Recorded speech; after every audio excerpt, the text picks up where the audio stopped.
जय शंभूनाराय मित्रांनो. तर कसं आहे, मी सकाळी याला घोप घोप घोप करून थांबलो होतो चहा प्यायला. चहा पीत थांबल्यावर यांनी म्हणाले की लाईफ केअरला जा. लाईफ केअरवर गेल्यावर लाईफ केअरला मॅडमच आले नव्हते.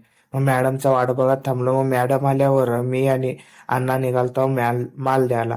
मग माल देऊन आम्ही पालतो मेडिकलला. मग मेडिकलला आल्यावर ह्यांनी म्हटले एक्सपायरी द्यायला जा. मग आम्ही पण हा हो हो हो निघाला एक्सपायरी द्यायला. मग एक्सपायरी द्यायला जात असताना आमच्या समोर होता करण भाऊ. मग करणने म्हणलं की चल दाल चावल खाऊ म्हणून आम्ही थांबला दाल चावल खायला. मग दाल चावल खात असताना हिने बघा किती लाज आलाय. याला म्हणालो खा रे म्हणल्यावर काय म्हण व्हिडिओ मध्ये नजर लागताय. मग इथं आल्यावर बघा आईस्क्रीम पण खाई नाही बघा. इथं मोबाईल बघत बसलाय. मग ह्याच्याकडे आयफोन होतं म्हणून ह्याने आयफोन बघा मध्ये मध्ये मध्ये आयफोन दाखवला. मी मी पण थोडा आईस्क्रीम खाऊन घेतलो.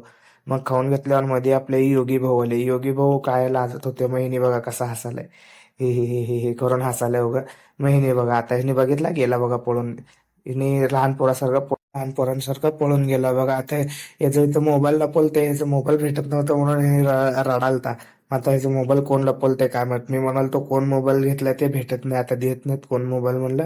मग त्याचा मोबाईल हुडकून आम्ही निघालो घराकडे. मग घराकडे जात असताना लक्षात आलं की गाडीत पेट्रोल नाही. मग गाडीत पेट्रोल ओतलो. कितीचं ओतलं असेल, 50 रुपयाचं ओतलो, जास्त ओतलो नाही. मग घराकडे जात असताना आपल्याला आभी डार्लिंग भेटले.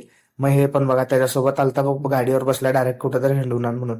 मग जाऊ दे म्हणून ह्याला आणि अथर्वला घेऊन निघालो मी गड्ड्याकडे. मग मी आणि हिने जात असताना म्हणाला गड्ड्यावर कुठं बसवतं का नाही. अरे मीच भिकारी आहे उगा हिंडाला चाललो म्हणलो. आणि निघालो गड्ड्याकडे. मग गड्ड्यावरती गेल्यावर आम्ही फक्त हिंडून घरी आलो. ह्याचं तोंड बघा. चला आजचं ब्लॉग इथं संपवलं. भेटूया नेक्स्ट ब्लॉग मध्ये.